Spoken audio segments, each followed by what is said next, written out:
Hello guys, welcome back my YouTube channel Navanidas blog. तो आज आमी माधव मंदिर जाम बुली भाबिছোঁ कारण माधव मंदिर जाम बुली भाबी आছিলোঁ কিন্তু যাব পৰা নাছিলোঁ কিন্তু আজি সময় মিলিল যাবলৈ। তো আমি যাওঁ হাজোক মাধৱ মন্দিৰ আৰু কেদাৰ মন্দিৰৰ বাবে আমাৰ হাজোৰ অস্তিত্ব জীয়াই আছে কাৰণ অল অসমত জানাই আমাৰ হাজোৰ মাধৱ মন্দিৰ আৰু কেদাৰ মন্দিৰ। তো সেইবাবে আমি আজি যাম বুলি ভাবিলোঁ। তো বিকাশ আছে মোৰ লগত, আজি বিকাশ যাব।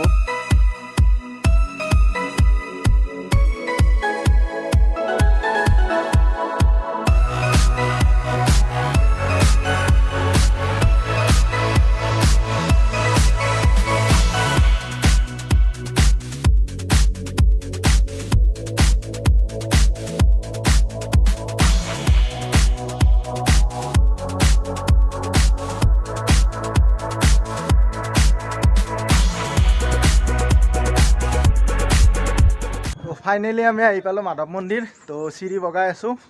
तो चाक किमान ऊपरলৈ যাব লাগিব। তো আমি এতিয়া ভাটি পেলাই আছো, মানুহ চানুহ কম আছে। তো সেইকাৰণে মানুহ কম অলপ। তো বান্দৰ চান্দৰ আছে। তো আপোনালোকক মন্দিৰটো দেখাম আৰু ভালদৰে মন্দিৰ। তো এই পিছফালে চাব পাৰে মাধৱ মন্দিৰ। তো বহুত ভাল লাগিল, বহুত দিনৰ মূৰত আহিলোঁ, কেইদিনমান আহিব পৰা নাছিলোঁ। তো ভাল লাগিল। তো এইফালে পিছফালে চাক।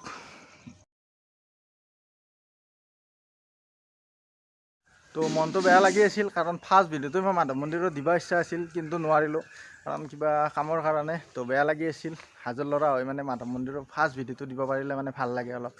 তো এই ভাবি আৰু দিব নোৱাৰিলোঁ। তো এই বান্দৰবিলাক চাওক, এই বান্দৰবিলাক ফ্ৰেণ্ডলি হয় কাৰণ মানুহৰ লগতে অহা যোৱা চলি থাকে। তো বিস্কুট চিস্কুট দিলে হাতৰ পৰাই লৈ যায়। তো এইফালে চাব পাৰে, এইটো আমাৰ লক্ষী মন্দিৰ আৰু মেইন মন্দিৰটো এইটো।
আপোনালোকে দেখা পালে কি ধুনীয়া জায়গা আমাৰ হাজোৰ মাধৱ মন্দিৰ।